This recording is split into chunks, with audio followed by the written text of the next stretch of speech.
All right, welcome back to the channel. Today is this day 2 of finance, and we're going to talk about building grit in everyday life because that's part of finance. If you see me looking to the left or right, it's doing my notes. So, what grit really means, right? Let's define that first. If you look it up in dictionary, it shows courage and resolve, strength of character. So, when I think courage, that means standing up to do something that no one else has done before, even if you're the only person doing it. I think about like courage to speak up for what's right, even though the whole world's not doing it right. That's courage. Resolve means that you have a fire and a determination to do what you're called to do, even if you're the only one doing it. And this shows strength of character that you are a person of integrity and you are fine with being a man that is alone. What does this have to do with finance? Well, if you choose to save your money, not spend it all on just random stuff, create a business, invest, buy a house, rent things, buy assets, you're going against what the 90% of the population is doing. So you are a person of courage and resolve. I give a good example when I think about when I lived in Hawaii. Pumice stone. Pumice stone, it's a stone that's made out of volcanic rock.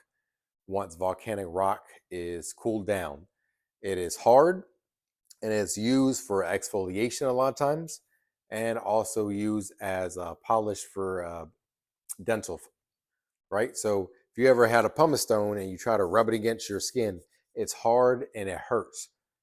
But the end result is smooth, exfoliated skin. That's what this grit is doing to you as a person. It may hurt as you're using it and going through it, but the end result is going to be something smooth and shiny. Now, how do we practice this grit daily?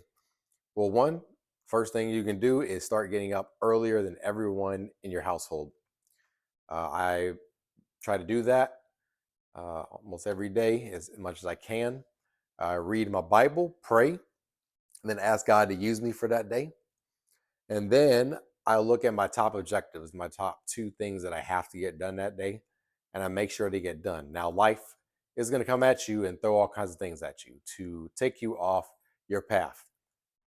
You are to be a person of resolve and make sure you get it done no matter what, even if you got to stay up late a little bit.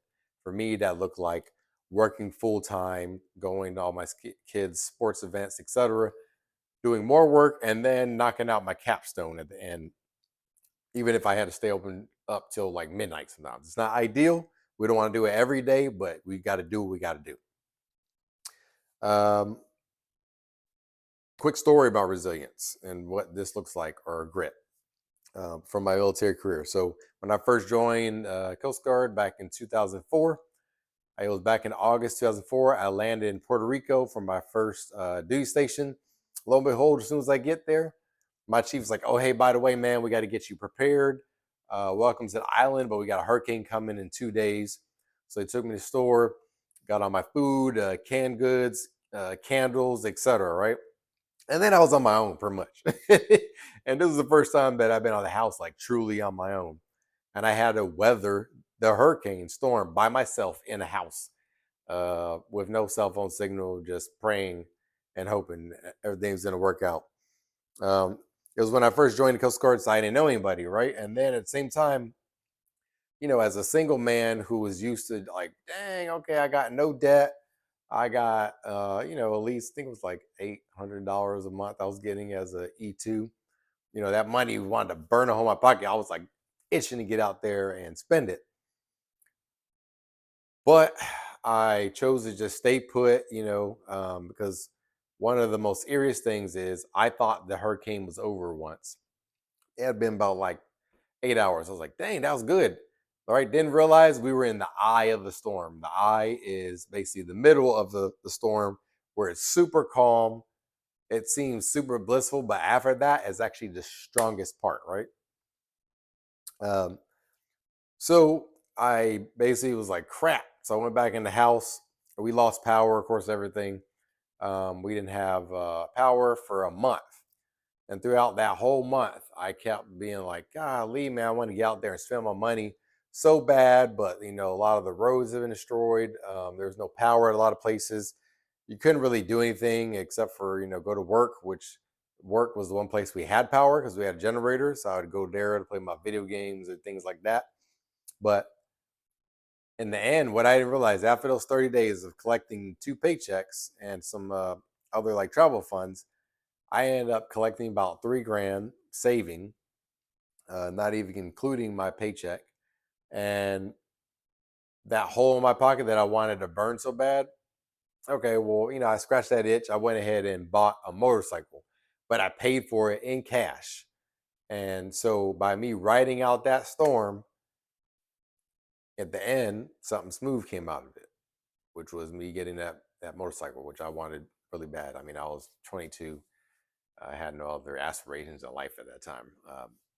So that's like a quick little story. But going through the storm, I don't know if you ever been through a hurricane, but going through it by yourself for the first time, saying, "Hey, welcome." Now you're on your own. Cell phone signal's gone. You can't go outside to ask for help. And you're just praying to God that you make it through, bro. I was like, all right, well, at least I know how to swim if it comes down to it. We were close on we were in Aguadilla, close to the beach. So we were worried about flooding, but it didn't happen. But another, thing to wrap this one up, that success is not about talent. It's about grit. The people that are successful are not always the brightest, are not always the people that you would think they'd be. Because a lot of times, if they are smart, they won't be trying to like show off and keep up with the Jones. But those people are successful because they gritted their teeth and they kept going even when life was against them. And that's what I want for you.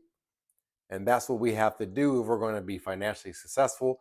We have to stop trying to keep up with the Jones. We got to stop following trends and do what we know we need to do and stick to our budget or our allocated funds for that month and stick to the script, which my script, if you follow my channel, it is, I call it 3-10-70, which means 10% goes to tithing, 10% goes to saving, another 10% goes to investing because they are not the same.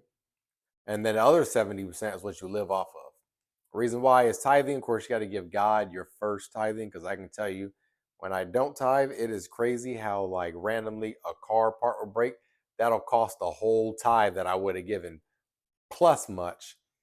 And then poof, your money's gone just like that, even though you were saved, right? Wiped out. That's a whole nother story. But investing, that's the way you grow money passively by throwing 10% into that. So if you do that, man, I'm telling you, you guys are going to be super successful in life. But I will see you guys on the next video. Stay tuned. It's been a blessing, and I'm out.